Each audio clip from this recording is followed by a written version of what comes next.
In the vast tapestry of Norse mythology, where gods and giants walk the earth, there unfolds a tale of unprecedented scale, a fishing trip that would shake the very foundations of the world. Picture, if you will, the great hall of Asgard, home to the mighty Aesir. Here, plans were afoot for a feast of legendary proportions. But such a gathering required a vessel of immense size to brew mead for all the guests. Only one being in all the 9 worlds possessed such a cauldron, the giant Hymir. Enter Thor, son of Odin, wielder of Mjölnir. With his characteristic bravado, he volunteered for this perilous quest. Observe as Thor journeys across treacherous landscapes, his red beard whipping in the wind, determination etched on his face. At last he arrives at Hymir's abode, a structure hewn from the very mountains themselves. But Thor's legendary appetite would soon strain the hospitality of his reluctant host.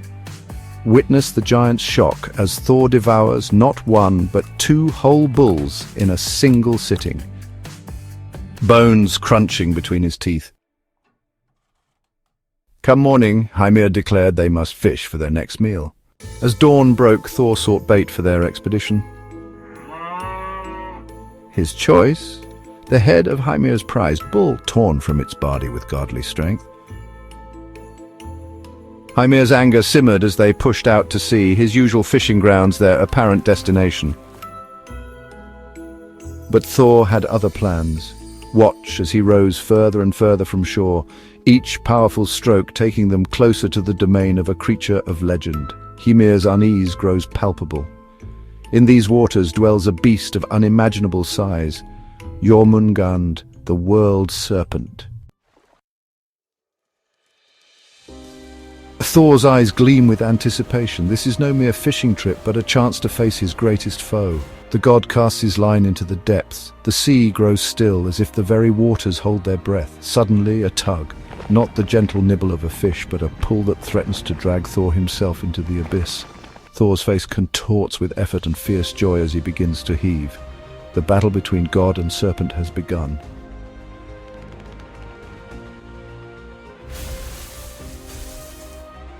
The boat rocks violently, waves crashing over its sides. Hymir cowers, his face a mask of terror, but Thor stands firm, his feet breaking through the boat's planks, water rushing in around him. From the roiling sea emerges a sight to freeze the blood of even the bravest warrior.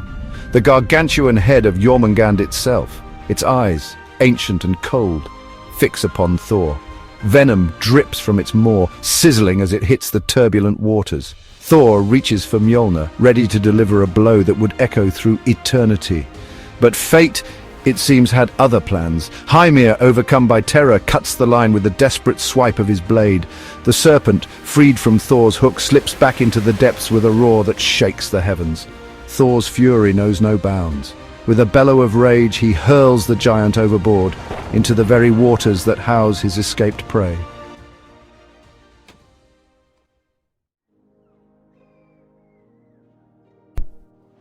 Observe as Thor, mighty even in defeat, wades back to shore. The sea itself seems to part before his wrath.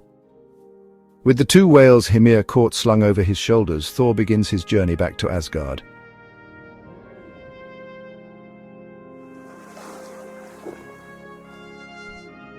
And there, upon his back, rests Hymir's cauldron, the original object of his quest, now a mere afterthought. So ends Thor's great fishing expedition, a tale of gods, giants, and the monsters that dwell in the deep. A reminder that even for the mightiest among us, some prey will always remain just out of reach.